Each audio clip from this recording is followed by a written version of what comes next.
Good afternoon. Thank you for joining our talk today. I am pleased to introduce Dr. Lynn Abou-Jaoudé, who has currently a postdoc at University of Lille in France in health management. Lynn has previously been at Emory to collaborate with us as part of her doctoral training.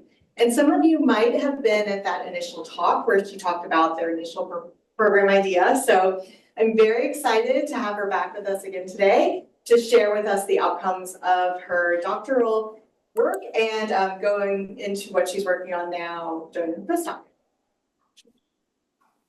Thank you, Mariva. So, yes, I am pleased to present the findings related to my thesis recently defended at the University of Lille. So, as Mariva said, I presented 2 years ago, I think, the beginning of my method and some preliminary results. But today, I'm presenting the whole findings of my PhD thesis. So this work focuses on health system users in vulnerable situations, their normative experiences and new ways of life. So I will later explain where we got this expression from, the new ways of life. This work is funded by PreciDIAB. PreciDIAB is a national center for precision medicine on diabetes. And so the research focuses on the prevention and the treatment of diabetes. And this project is implemented by the Pasteur Institute of Lille, an internationally renowned research foundation that aims to contribute to the application of health prevention and to advance healthcare public policy.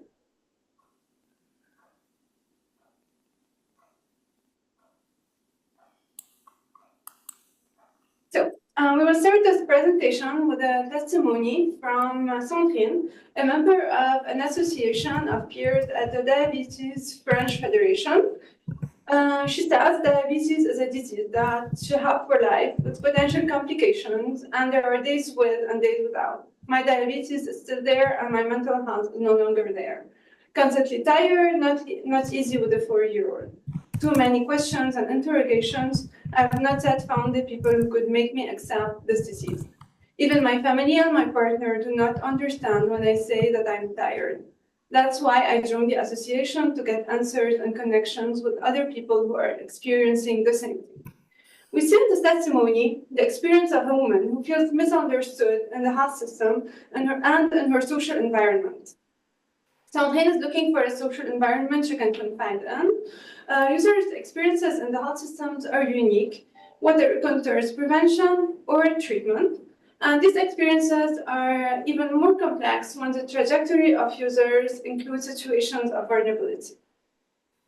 So for a little bit of context, diabetes prevalence in France is at 5.24%, with national inequalities. We can see here that the north of France, as well as overseas territories, have the highest prevalence.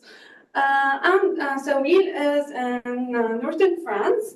And simultaneously, the north of France is also one of the territories with the highest poverty rates. So consequently, the research center PreciDIAB decided to fund the PrevenDIAB project to study the correlation between diabetes and the socioeconomic status in the north of France.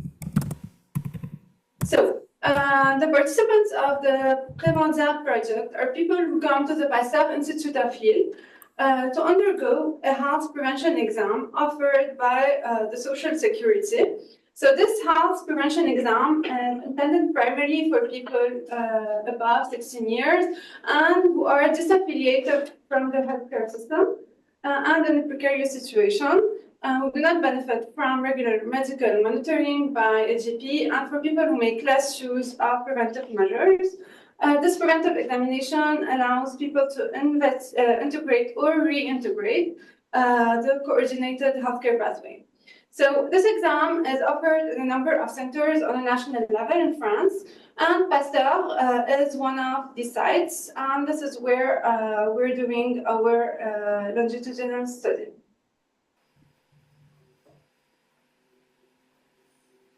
So my role in this project was to apply a social sciences perspective to the social determinants of health, not only in regards to prediabetes and diabetes, but more generally in regards to health prevention challenges. So in order to better understand the health prevention challenges in this context, we focused the literature review on the health system and on vulnerability simultaneously. The term vulnerability is used in this research rather than poverty or even precarity, that is a term used in the Francophone literature, because we didn't want to only focus on the economic situation and dimension, and then so vulnerability seemed like a more general term, but more on that in the next slides. In the first part of the literature review, we explore the context of the health system in France, based on three main axes. So the first axis illustrates the evolution from a medicalized society to a rationalized French system. This shift is marked by the phenomenon of over-medicalization and the sanitization of society. And the interests of efficiency, this over-medicalization leads to a rationalization of care policies in France. So they intend to have more and more policies to make the health system more and more efficient.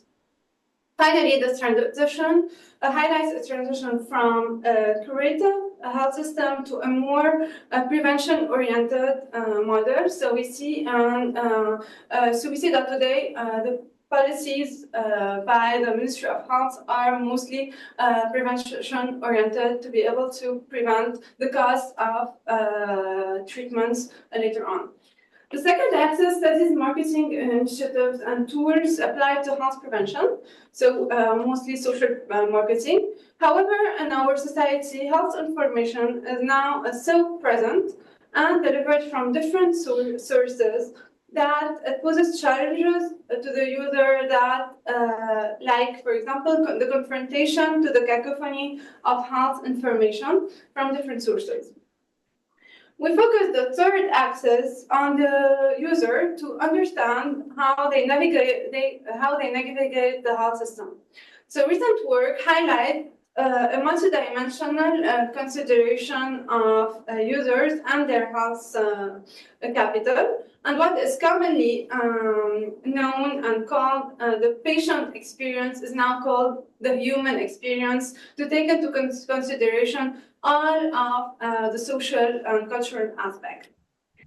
And this human experience, of course, it engages the emotions of the user who undergoes moralization and responsibilization in the healthcare system. And then we see emotions like guilt, fear. We'll talk about that when we talk about our findings later.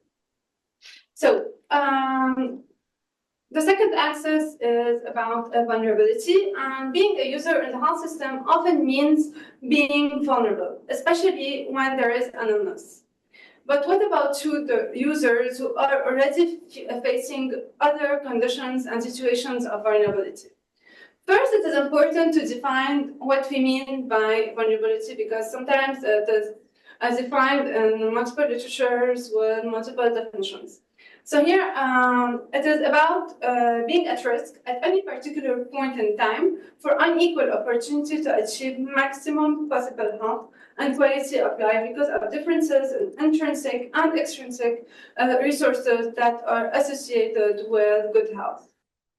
We talked about health vulnerability in conjunction with other types of vulnerability, such as socioeconomic vulnerabilities, for example. So the concept of intersectionality seemed to us relevant in order to highlight the intersections between different types of vulnerability, such as health, economic precariousness, or even social exclusion.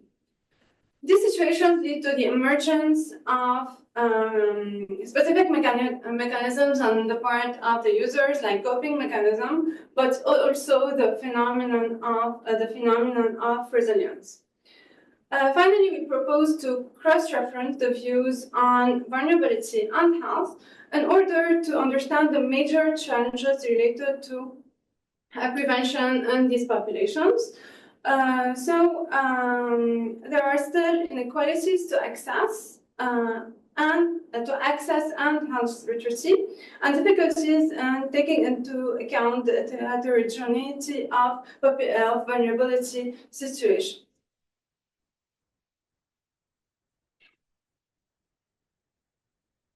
So, in order to better understand the challenges and situations of vulnerability in the healthcare pathway, we relied on a theoretical framework that allowed us to study the experiences in a phenomenological approach, as recommended by Canguilhem. Now, who is Canguilhem?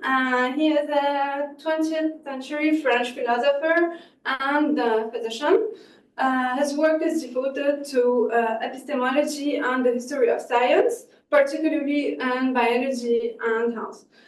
We used this framework because the concept used helped us better understand the experiences of the users that we were interviewing.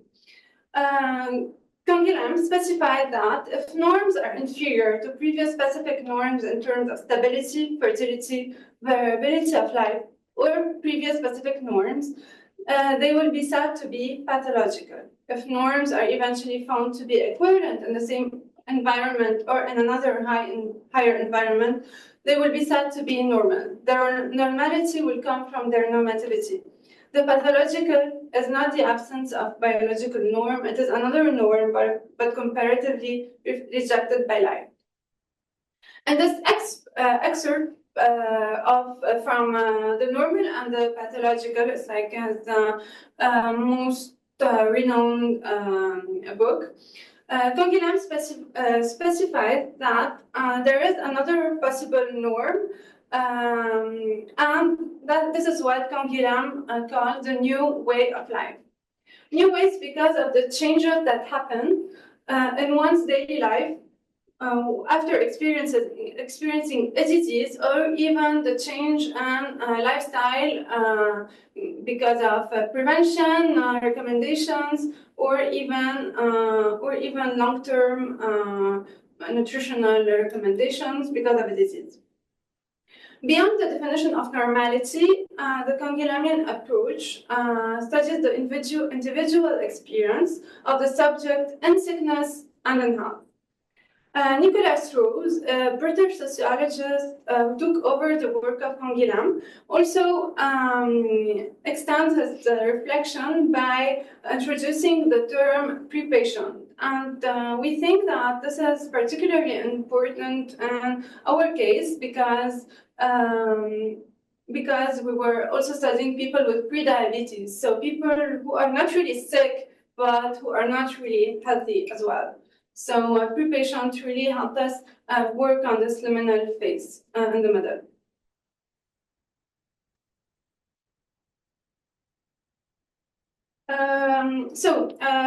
The research question in my PhD was what are the experiences of users and situations of vulnerability in the health system? And we studied the normativity aspect in two sub-questions. How do users and situations of vulnerability interpret and manage normative tensions in the health system? And how do individuals' living standards confront the health system social standards? So here are the notions of living standards and health standards is also raised by Canguilhem. And the concept of new ways of life that he proposes is achieved by adapting the health standards to living standards and not the opposite in order to ensure appropriate recommendations.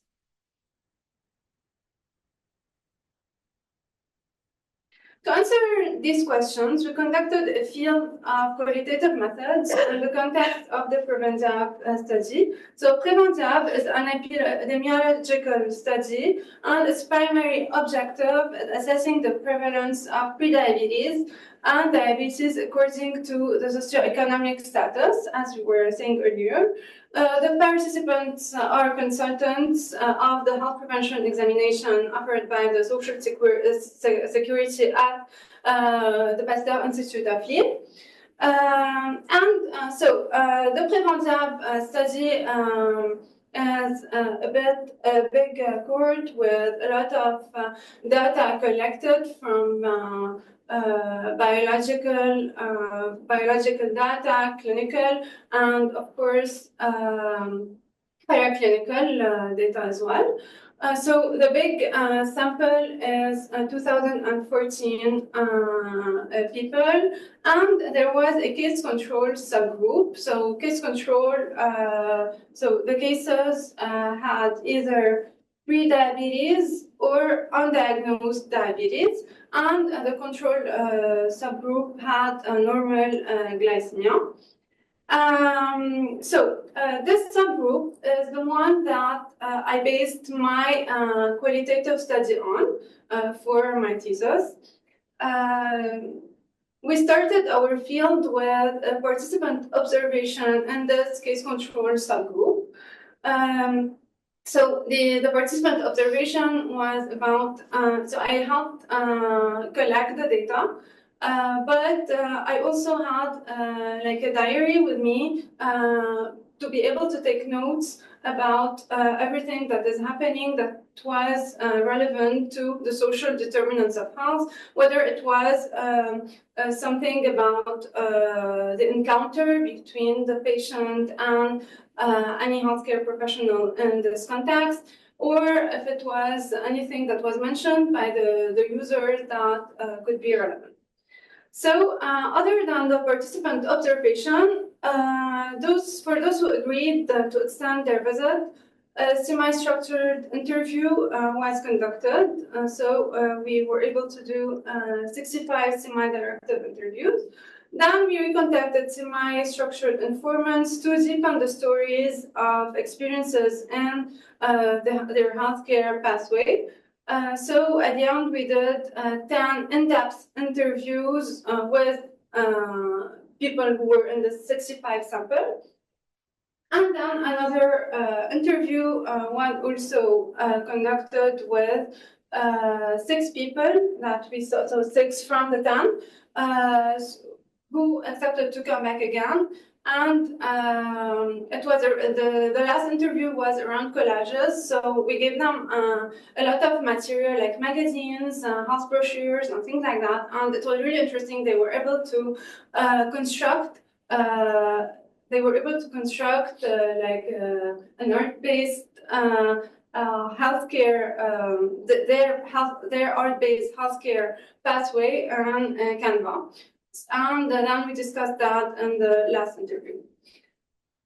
A logbook naturally accompanied all of this methodological work, and this research revolves around sensitive themes of health and vulnerability. So the researchers' relationship to the field as one of the elements that were noted in this logbook. So here is an example of the sample of the 65%, so the people who participated in the semi-directive interviews. So of course we have all of the samples, but I will just say the general one. So it was half-half for females and males, and then precarity was assessed with Scarapis. It's like a survey that is used in all of the healthcare centers in France to assess precarity. It also takes into account the social aspect of isolation. Half of them were precarious and the other were not.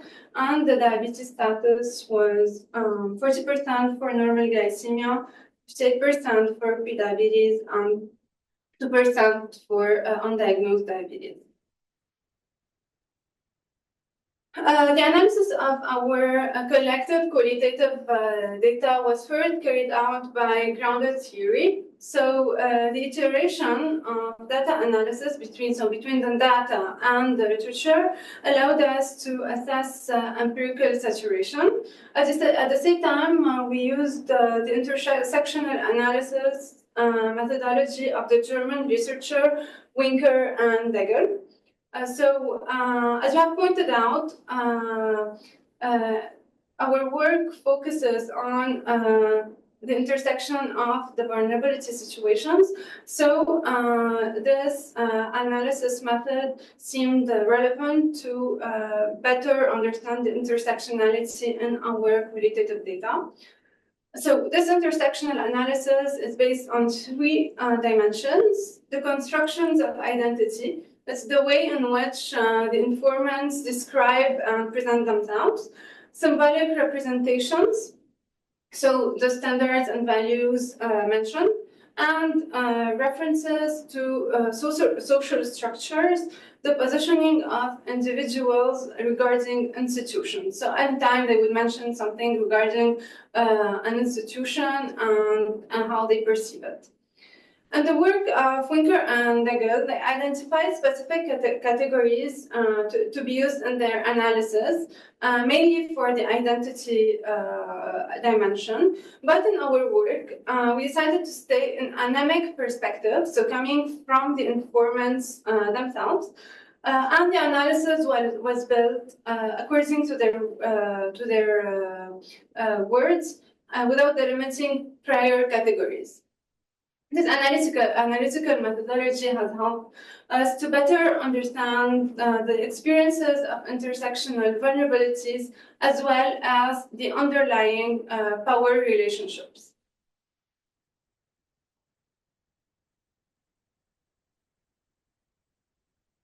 Our analysis and findings allow us to understand the profiles and journeys of users in the health system, but also the representation of their pathways and situations of vulnerability. So first, we had a chapter dedicated to vulnerable situations and everything that is social and cultural aspects of the profiles of our informants. The intersectionality of vulnerabilities can be intercategorical, as in the case of Jean, a 39-year-old man who has several small pathologies. Each one alone would not have had a big impact on his daily life, but it is the accumulation and intersectionality of these vulnerable situations that, to use Jean's word, make life a little rottener every day. But we can also encounter intracategorical intersectionality of vulnerability. This is the case of, intercategorical, and this is the case of Adele, which finds a real precariousness by the association of affective precarity, therefore social, professional, housing, for her, this accumulation is the end. At the moment of the encounter between the user in situation of vulnerability and the health system, inspired by the Canguilhamian approach, we demonstrate a confrontation between social norms, so the ones specific to the health system, and vital norms, so the ones specific to the healthcare user. Even if the user has knowledge of health standards, this does not mean that the lifestyle will be in accordance with these standards due to different factors of vulnerability. So this divergence between social and vital norms generates emotions for the user, such as guilt, anxiety, and fear. We sent, as an example, Mina, a foreign student who has had administrative and economic problems since his arrival in France.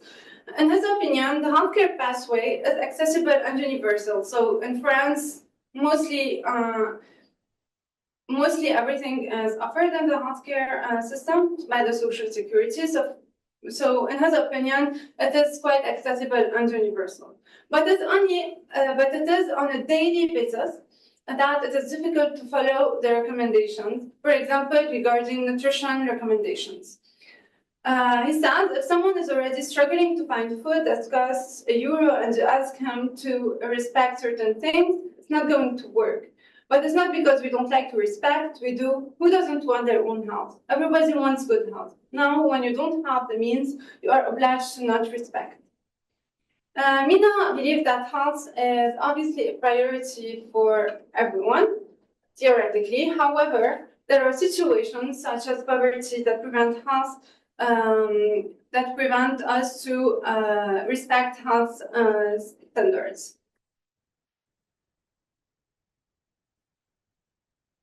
The encounter between the user and the health system reflects the duality between medical objectivity and individual subjectivity. So medical objectivity regarding the healthcare knowledge, the scientific healthcare knowledge, and individual subjectivity regarding the ways people have their lifestyles and health practices. Following this confrontation, it is a matter of negotiating what we call a normative consensus that takes into account the medical rationality on the one hand and the factors of vulnerability, such as resources and needs of the user on the other. From there, the user can develop confidence in their ability to create new ways of life. We cite the example of Emma, a 35-year-old woman in vocational retraining who has a busy healthcare pathway in which she is active. She meets with different specialists to manage her polycystic ovary syndrome and which is related to her prediabetes. For several years, she has not consulted health professionals because of negative experiences during her teenage years, but recently she has reintegrated her healthcare pathway after completing a health prevention exam at the Pasteur Institute of Lille. In parallel, she manages her university studies, so she does not stop everything for a health problem. She tries to have the most normal life possible despite the symptoms. It was a long journey for Emma to get there, and this user journey is never linear. This is what we illustrate in our diagram with the spirals.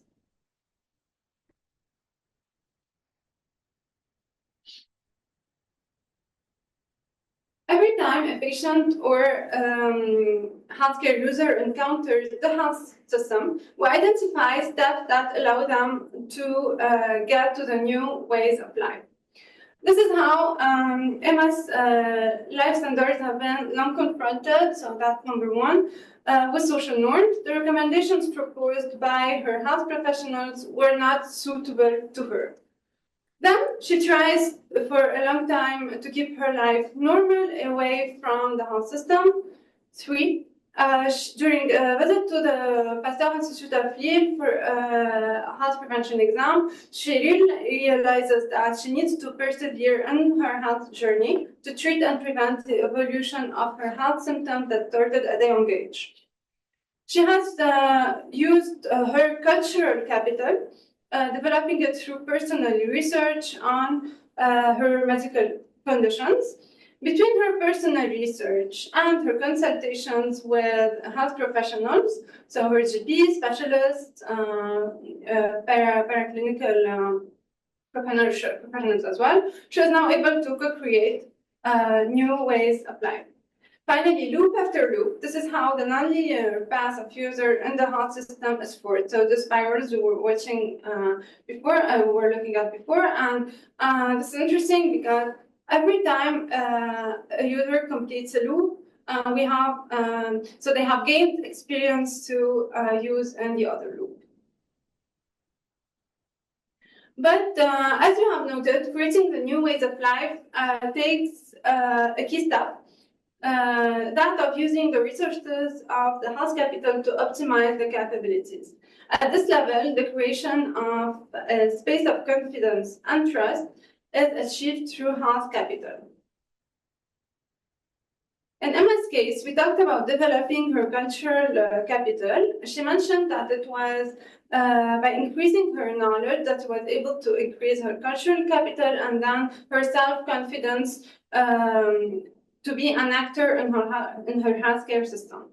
It allows her to increase the level of social trust and the social support from the healthcare system actors. So she was able to discuss things more with the health professionals. So she had also social confidence, even though she did not really have social support from her family and peers, but she was able to take the social confidence from the health professionals. An association of the three types of confidence leads to an autonomizing care. So the empowerment, where the user is active and manages to maintain dialogical relationships. So in our model, we try to combine every two types of confidence, so self-confidence, medical confidence, and social confidence, in order to see what type of care the user will be co-creating. And there's something specifically interesting here, that in French, there is one word so the word confiance means both confidence and trust. So here, I'm trying to work on the article to publish an English-speaking journal, and then when I was also preparing this presentation, I did not know which word to use, trust or confidence, because I think that both can be relevant. But I really do think it's interesting that in France, it's the same word for both. So, to conclude, at the end of our reflections on the health journey of users and situations of vulnerability, our public policy contributions are structured around two axes. First, it is important to implement social cohesion between the actors of the health system, whether they are health professionals, institutions, the users themselves, or their peers.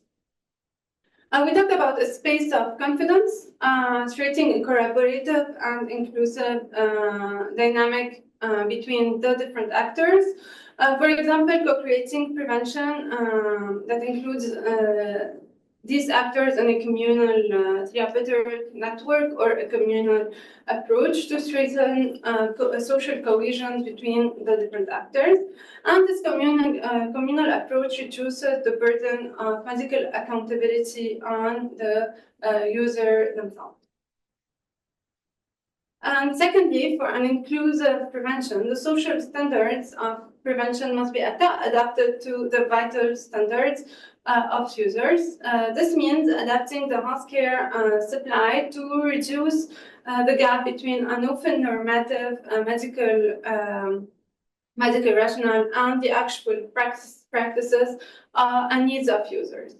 This should be achieved by ensuring equitable access to the health market with services and resources adapted to vulnerable populations. For example, we cite participatory action research approaches.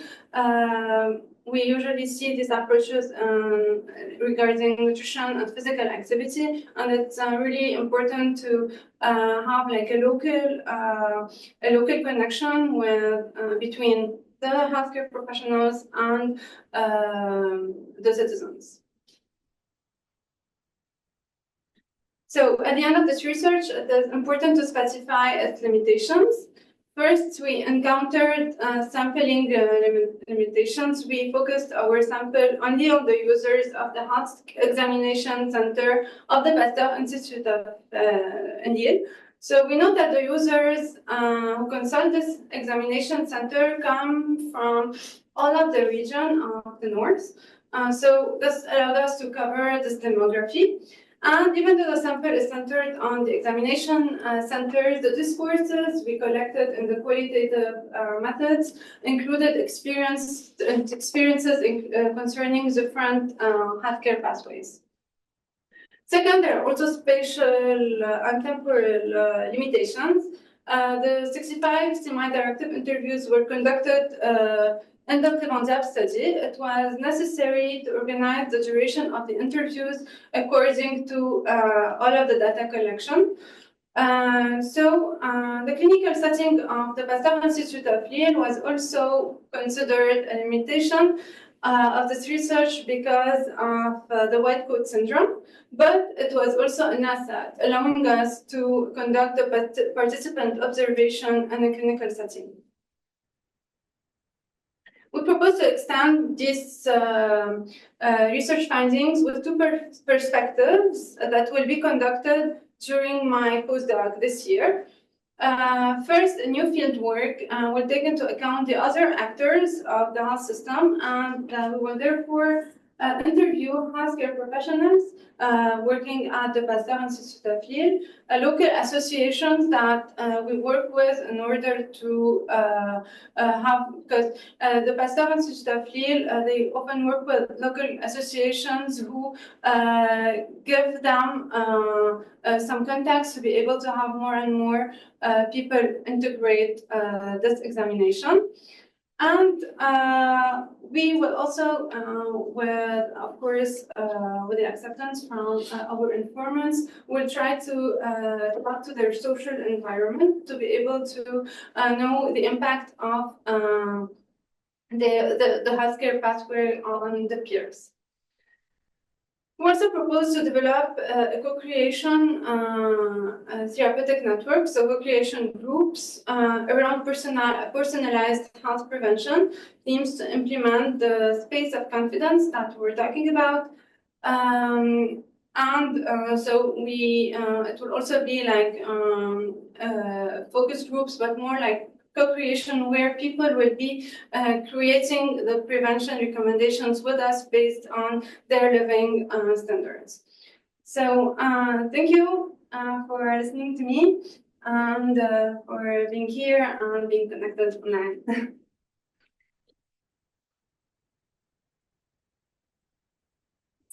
Questions? If people have hands up or anything. For those of you who have questions online, please unmute yourself to ask your question. They were able to. I should repeat next to the microphone. No, I think it's okay. Usually someone would have complained by now. Right. I'm here. Awesome Presentation. Great work. It's really interesting to see what you found, having heard your initial plans. So I'm really interested in how you're going to apply some of this work to future interventions in diabetes prevention. And I just wonder if you could talk a little bit more about how you think that would be, like, I guess, practically possible to build these, to allow this, like, self-improvement, which requires a relationship with their provider in more of an intervention setting. Yes, so we are currently working with Pasteur on making, like, other than my thesis that had like scientific contributions, we wanted to make like a report for the public policy and things that will be directly applied first, at least in this healthcare examination center. First we will implement the concept of social cohesion by trying to bring like people and their families in the same appointment, because there are too many appointments during the same day. So the idea is to be able to have people support each other from the same family. And also, the idea is to implement a psychosocial support in this healthcare exam as well. So so far the health examination has multiple steps, but not really psychosocial. So the only social aspect is with the survey that collects the data. But the idea is to be able to have someone they can talk to be able to see what they can do practically and how to adapt things to their case. So that was another thing, and also create some like we already have therapeutic educational groups that are being done, but because of funding problems, this was being done less and less. So it was mostly diabetes oriented. And the idea is to try to not really have the therapeutic education brought back because of the funding, if there are funding problems, but the idea is to be able to, and in our project, PrevenDIAB, be able to implement with Pasteur, like co-creation groups that, so people who are already registered in the healthcare examination, they can come, but they can also bring everyone they want. So the idea is to be able to do, to start with Pasteur, so where we did our field work. So the idea is to start there to see how we can implement these things with the associations we work with. So start like regionally to be able to do that on a bigger level. And concerning the, we talk a lot in the thesis about the social connection between the healthcare professional and the user. So like the direct connection, and the idea is that with fundings, it is really difficult to be able to have more time with every patient, and the GPs are really overworked as well. So the idea is to be able to really create these next things like the psychosocial aspect, for example, that will be able to compensate a little bit the need to be listened to that these patients have. Good, thanks. I see other questions are popping up. We do. That one of them was me, but we have a question from Solveig Cunningham. She writes, based on your study in designing large-scale quantitative surveys, if you could add a question, what would it be? Good question. Yeah, this is, thank you so much, Solveig. So this is also something that I was asked to be able to do something, because qualitative research is more difficult to implement and put in practice, and we can have we can see less people than with quantitative surveys. So we already have the episcope that is really short, but it misses a lot of information about the cultural aspect, and also like they ask direct questions about if anything happens, if they have someone they can rely on, or even they ask on the cultural aspect about if people have some sort of activity they do. But the idea is to add to this more details about the social aspect and the cultural aspect. We're trying to write these questions, so write this elaboration of this questionnaire, because we think that we can't really cover all of this information with just like 2 questions on each.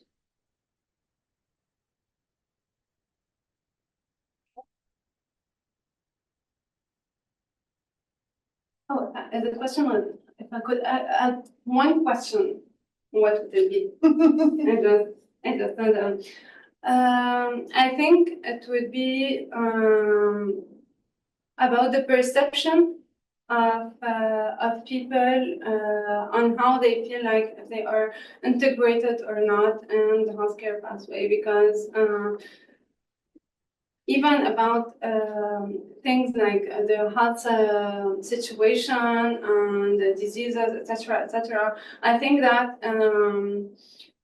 the perception really was different from the reality, and I think that this is important to be able to catch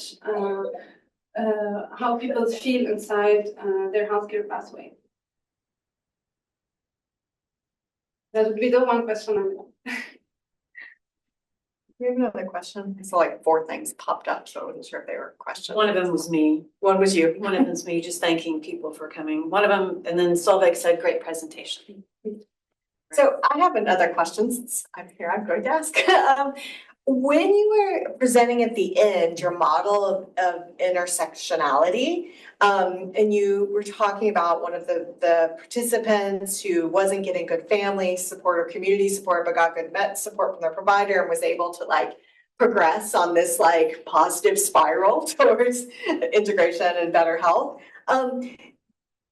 Do you feel like there's a part of that that's more important? So did participants reflect that it was more important to have provider support or community support or self-support, or like what, if we can only work on one area of this like confidence, trust, like intersectionality space, where would you start?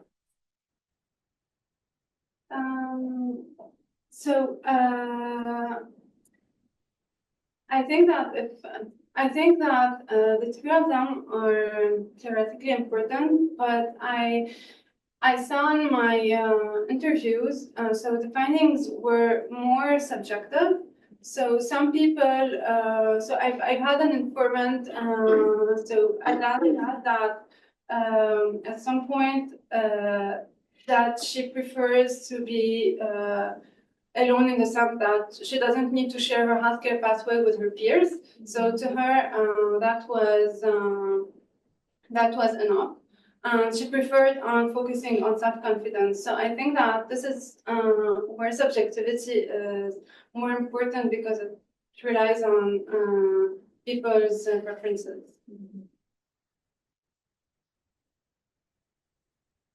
All right, if there are no more questions, thank you again. Thank you, everyone.